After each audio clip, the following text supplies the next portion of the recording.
topics and opinions expressed on the following show are solely those of the hosts and their guests and not those of W4WN Radio, its employees, or affiliates. We make no recommendations or endorsements for radio show programs, services, or products mentioned on air or on our web. No liability, explicit or implied, shall be extended to W4WN Radio, its employees, or affiliates. Any questions or comments should be directed to those show hosts. Thank you for choosing W4WN Radio.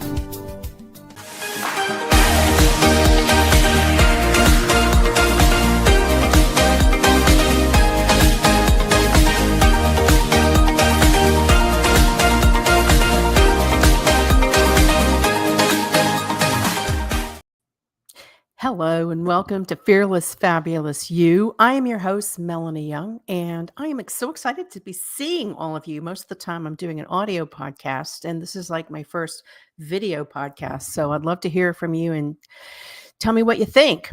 I'm open to ideas, criticisms, and suggestions. I travel a lot. If you follow me and my husband, David Ransom, we host the show, The Connected Table. You know that we are blessed to be in the business of writing about wine and food and travel.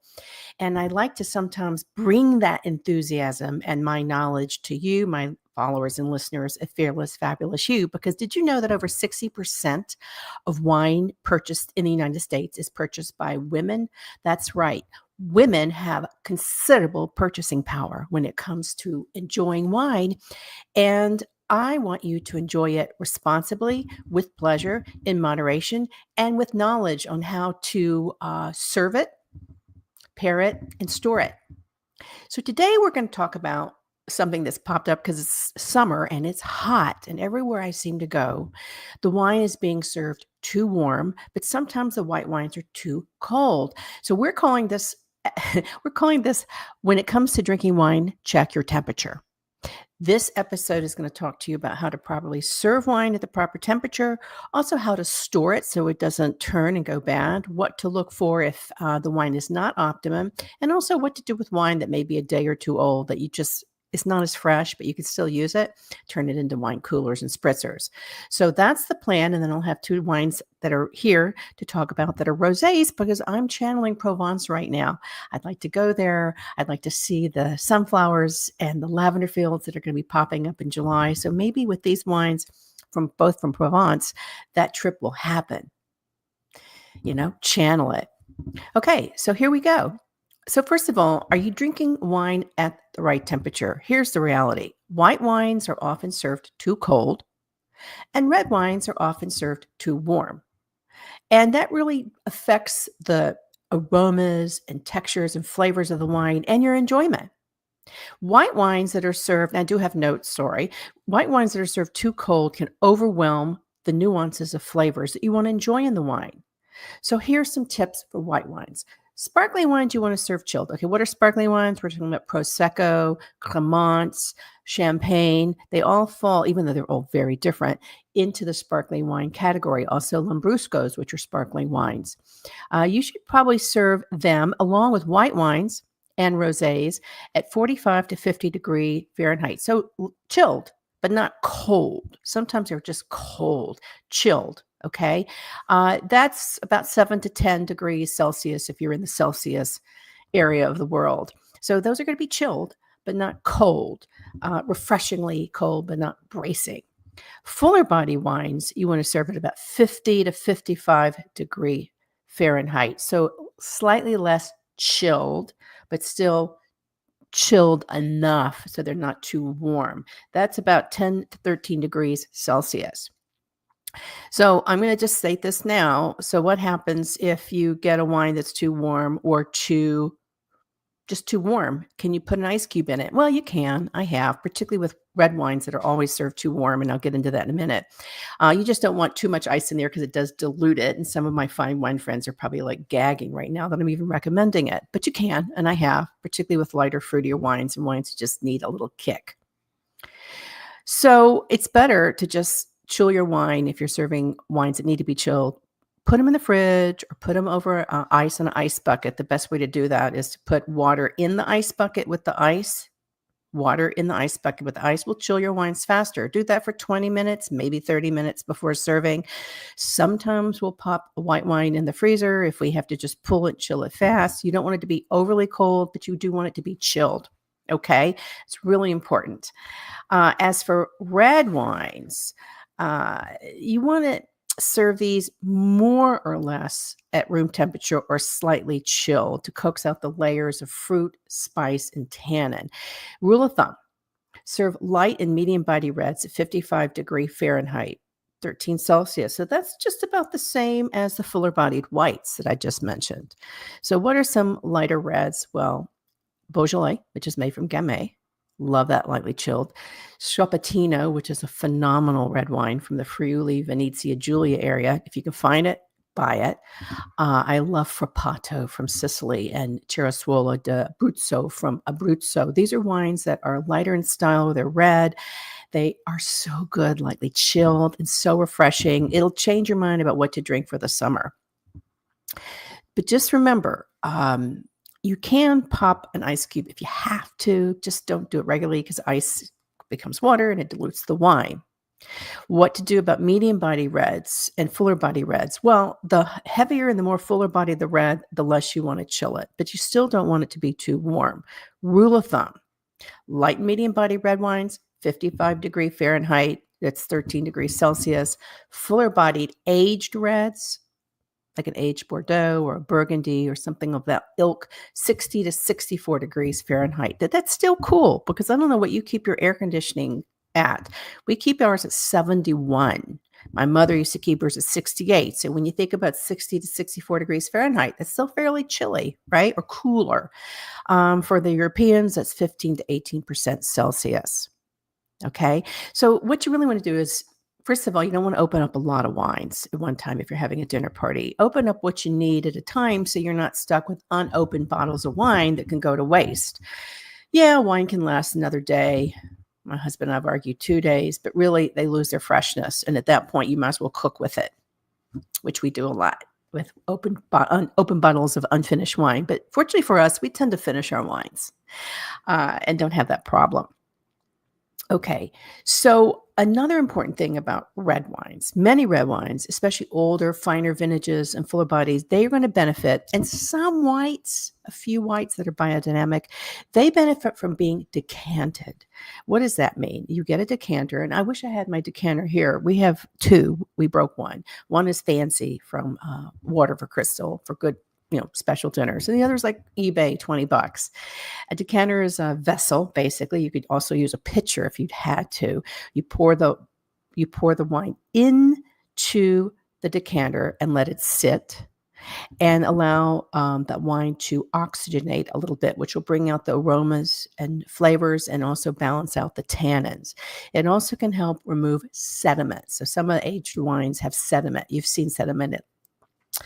It ends up in the bottom of your glass and you're like, what is it? Well, it's not dangerous or anything. It just happens based on how the wine is made. And I won't get into science here, but the point is, one way to remove the sediment is to decant the wine, maybe 20 minutes before serving, maybe a little longer for older wine.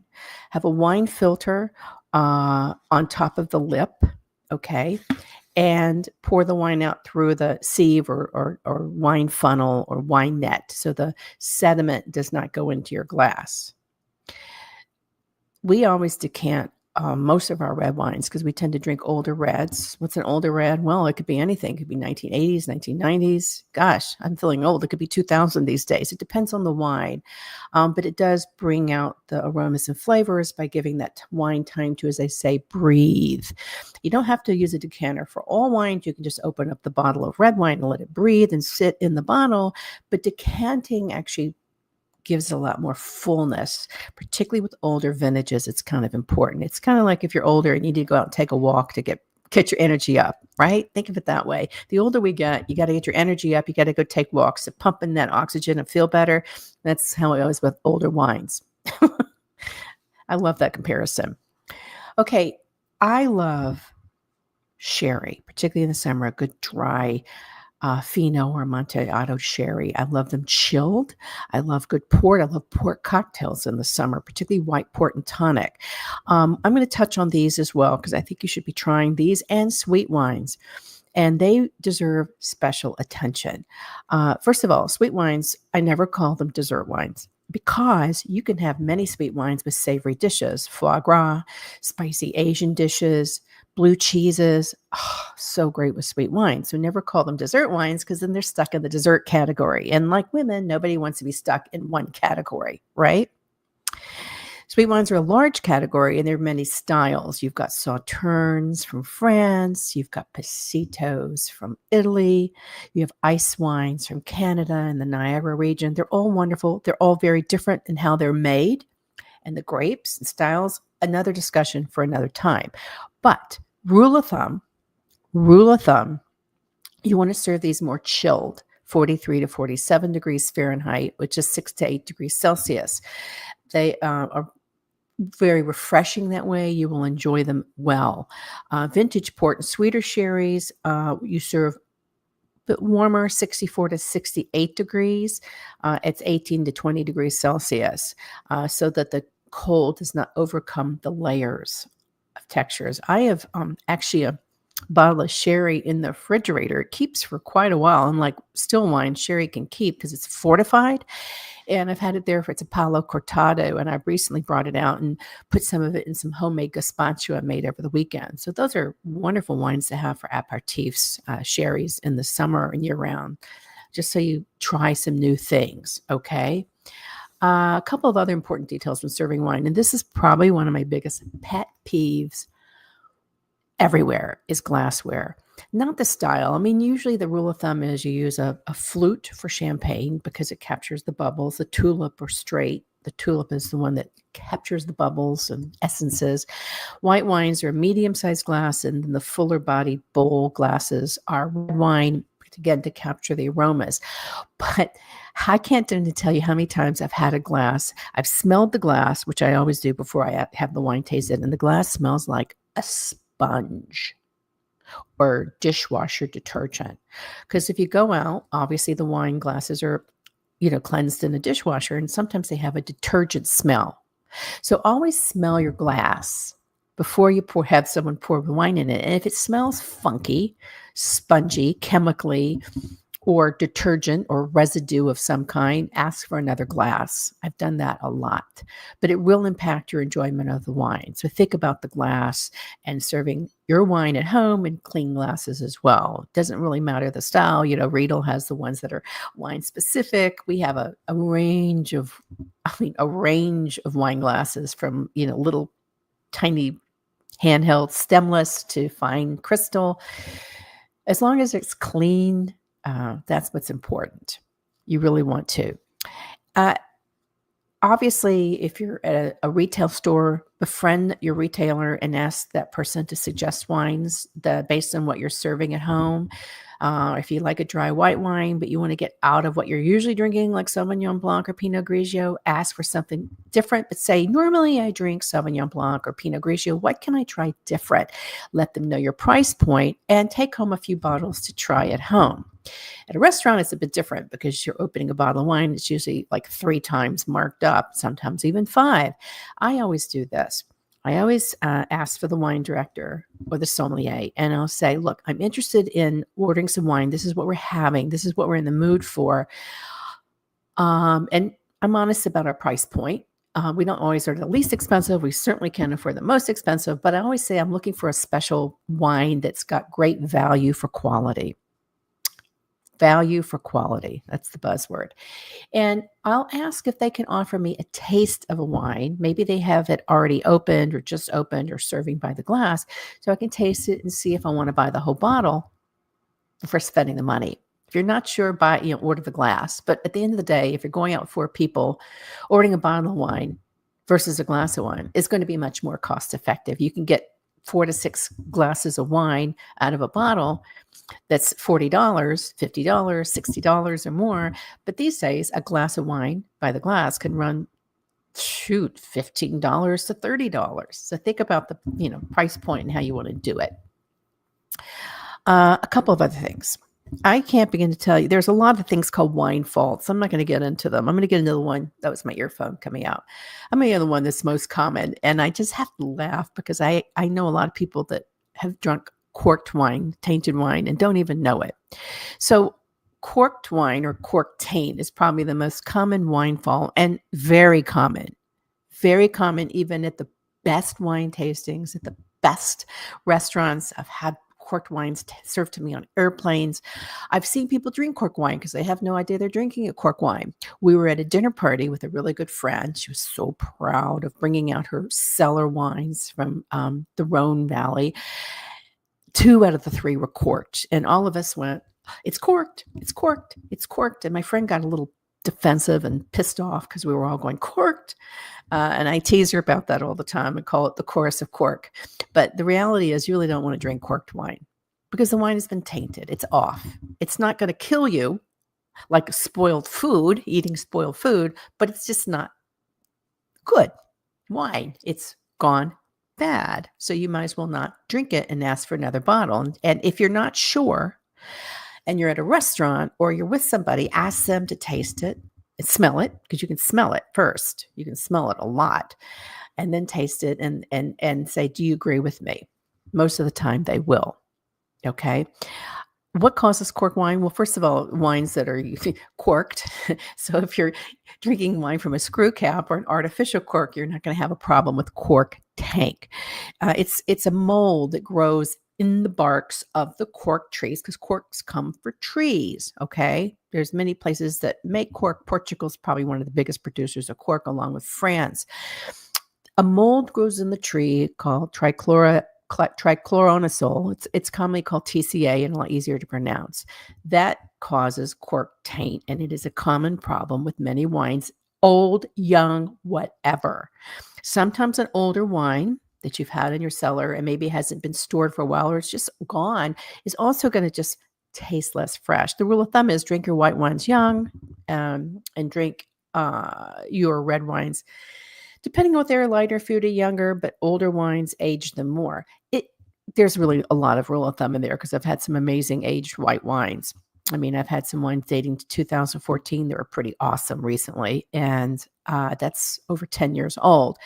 So normally, if we're at a restaurant and on the list they have a white wine like a Chardonnay or a Sauvignon Blanc that's 2020 or 2019 or 2018, we usually don't order it because it's probably not the best, where we want to taste it first. We try to keep our white wine orders within the last 2 to 3 years to stay on the safe side. Anyway, you want to avoid cork wine? Buy screw top or artificial cork. There's nothing wrong with that. It's a great way to preserve the wine.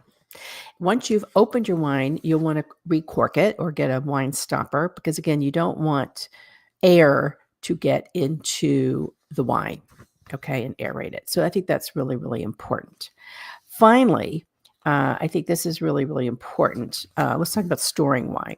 Okay, we've talked about decanting wine. We've talked about chilling wine, getting the right temperature. We've talked about serving wine. We've talked about cork taint. We've talked about speaking up if you feel. We've talked about glassware. We've talked about speaking up if you think the wine isn't good, if you think it's gone over the hill, as they say, or tainted. Speak up.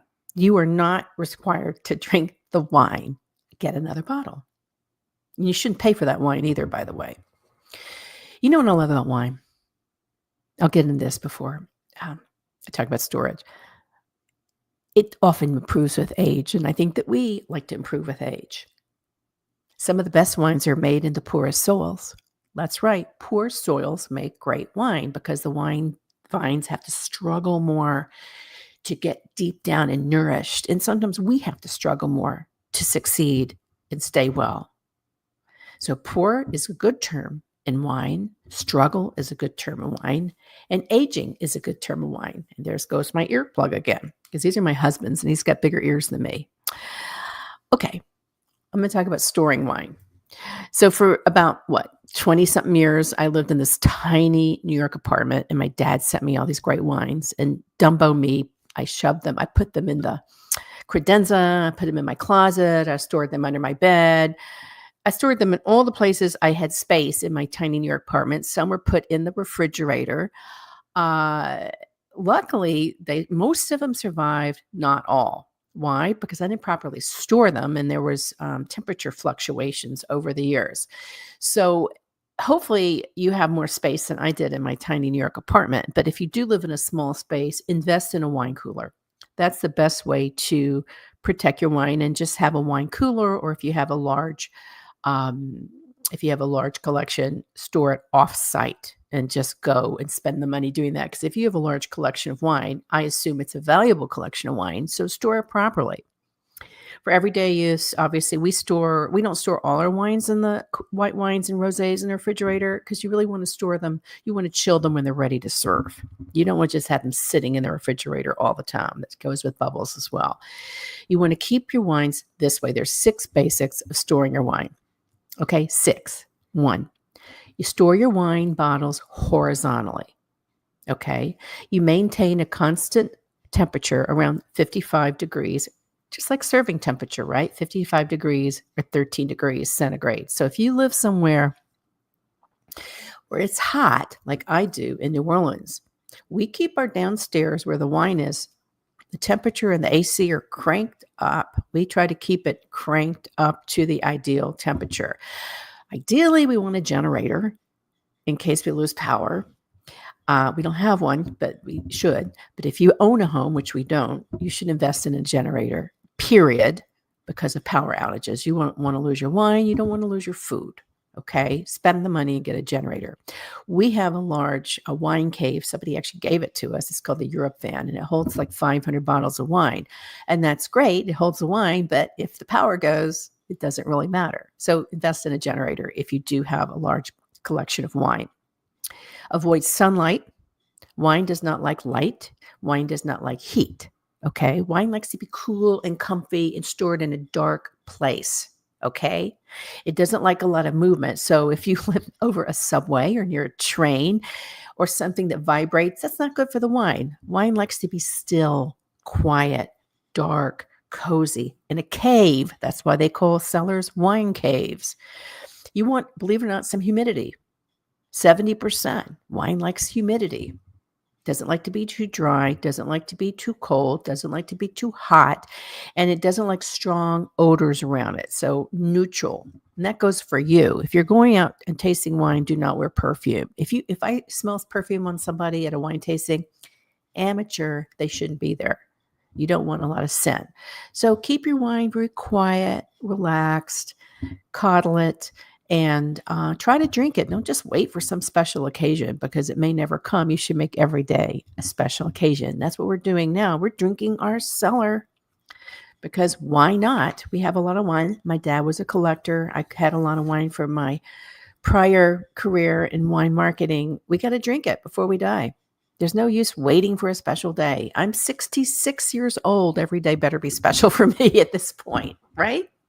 Drink the wine, have a dinner party, pull out the wine, have a sip. Okay.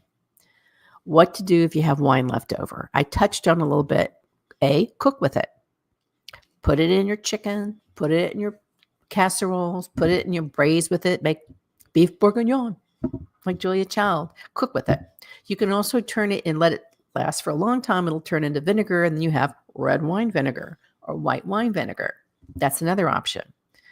If you want to consume it faster, here's 2 ideas. 1, spritz it.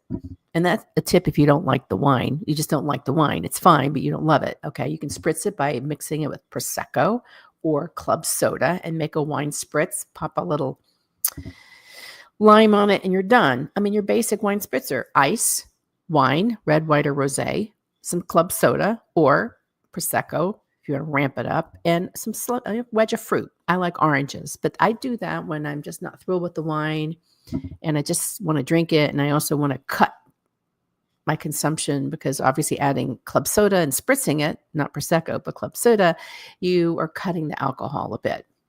Another thing to do, it's a little more labor intensive, is to make sangria. Sangria was created in Spain, and according to everything I've read, it's now consumed more by Spanish tourists versus Spain itself, but I happen to love sangria. I like it with less sugar because I really am adverse to sugar right now. It could be red or white. The more traditional sangria is red. I have a recipe here from a traditional Spanish sangria from Spanish sabores, which means Spanish taste.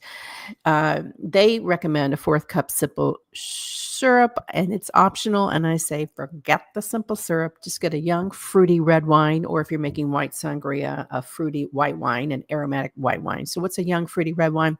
Gamay. A younger Tempranillo Crianza.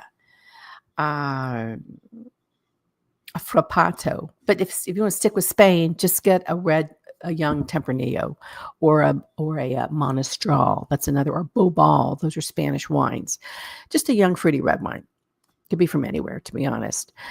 Some oranges, slice up the oranges. Some lemons, slice up the lemons. You can also put in some lime, slice up a lime. Sangria is fruity. A cinnamon stick, an apple, ideally a green apple, and then you can add in other seasonal fruits.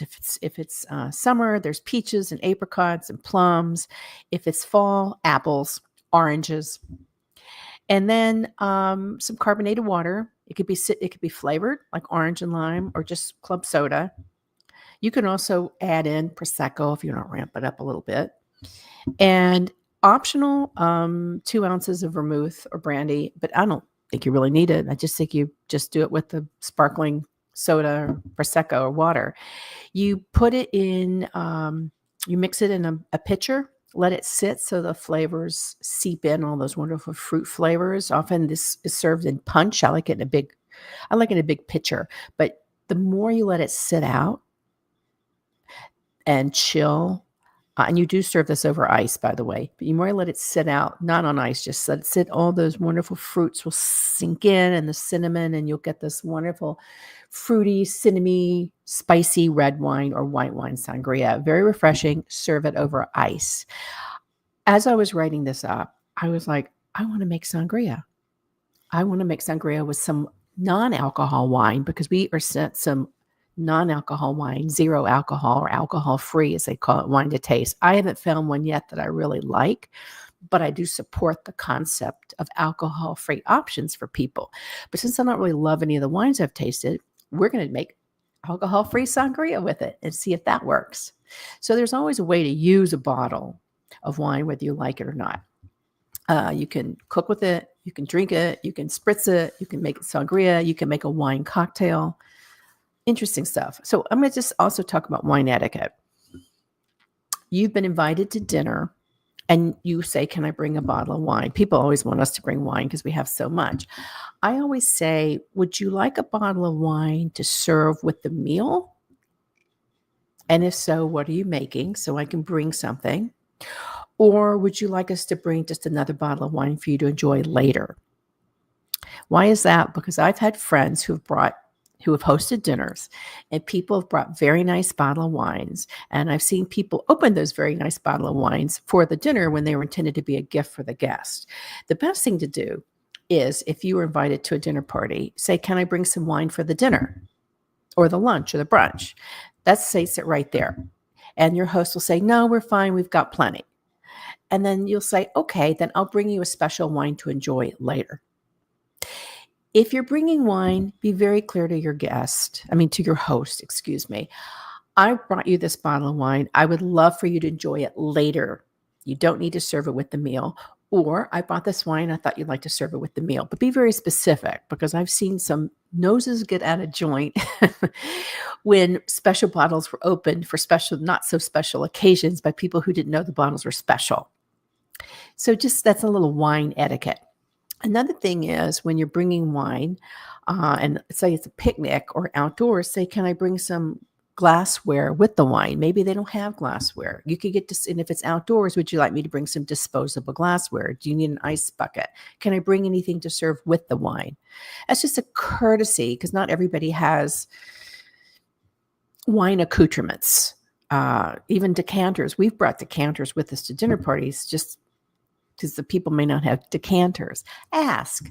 It's always nice. And if you're looking for a gift, wedding gift, home gift, whatever, that people like wine, or they're creating their, for newlyweds creating their new home, a really great gift is either a set of nice wine glasses and a bottle of wine, or a decanter.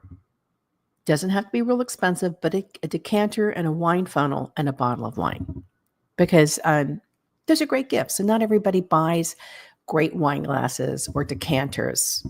They usually get cheap stuff, or they don't have a decanter at all. So it's a nice gift to give. Wine stoppers, I think, are a total waste of money to give as gifts. When we got married, we were given a lot of wine coasters. We use exactly one wine coaster, and I have the rest here. I'll probably sell them on eBay. But a decanter is great, and decanters break. So you probably want to have 2 or 3 decanters ready at all times. And glasses break. So another fun thing to do is to give people non-breakable glasses. If you know they have a pool, for example, or they live at the lake, a fun, not too expensive gift is to find some unbreakable wine glasses and put them in a picnic basket, wrap them with napkins, and say, and with a bottle of wine, and say, this is for your next outing. That's a great gift also.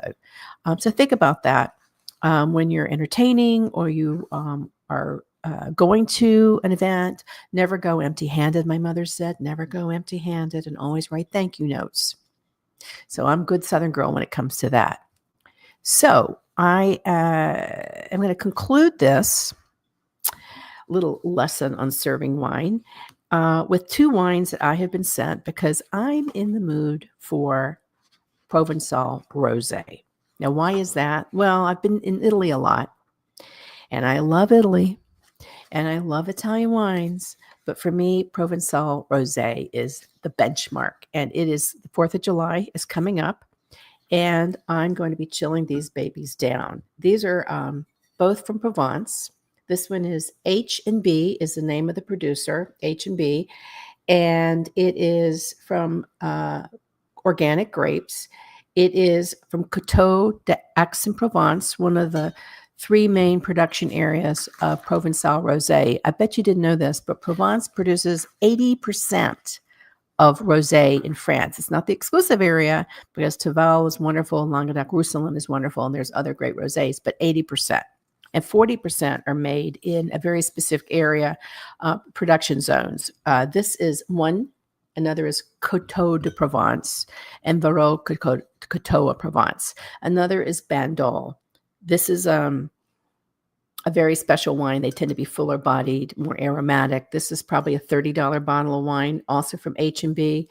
It is Mourvedre, Grenache, and Cinsault. Most Provençal wines are blends of Rhone-style grapes from the south of France, commonly Grenache, Cinsault, Mourvedre. It's a common blend.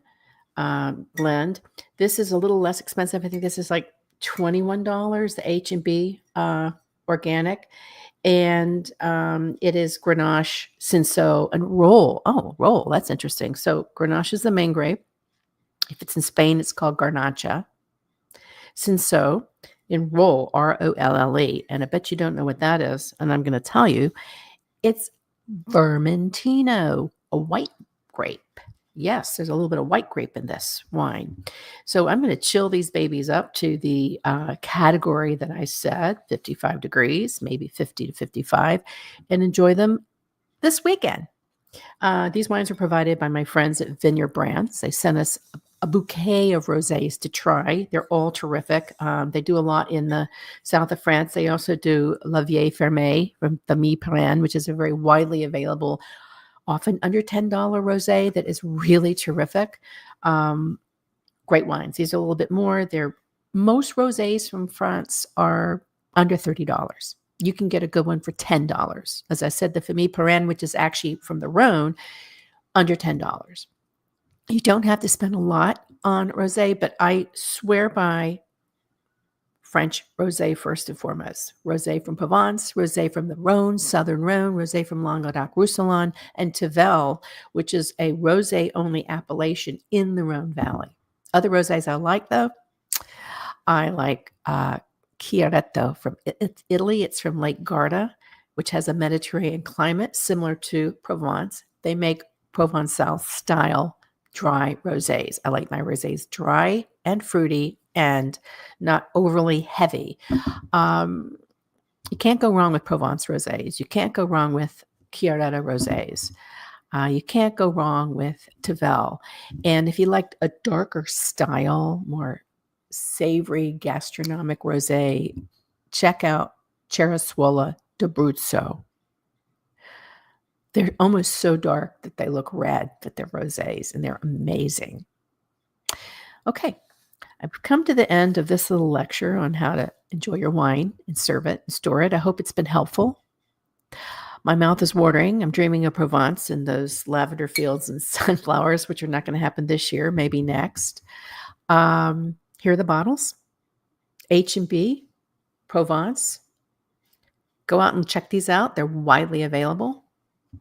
And ask your favorite wine shop, your favorite sommelier for tips on what you can enjoy year-round. And just remember this.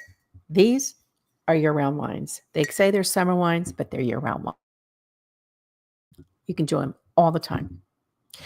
I'm Melanie Young. I hope you enjoyed this segment. I'd love to hear from you on what you think about the TV part of it. I'm a little nervous because this is my first time doing it. I'd love to hear on topics you'd like me to talk about more.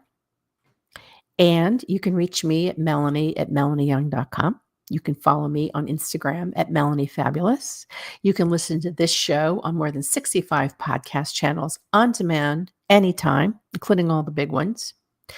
You can check me out at melanieyoung.com, and you can check out my other show with my husband, David Ransom, on this network, 2 p.m. Wednesdays Eastern, and anytime on demand on your favorite channel. It's called The Connected Table. And there we talk about our travels and the different producers and chefs and people in the wine and food industry we meet. The goal is to help you explore, enjoy, step outside your comfort zone, and live life with confidence on your terms and in good health. I hope I'm helping you make you do that. So always, you have the choice to choose life, choose on your terms, and staying fearless and fabulous forever. Thank you.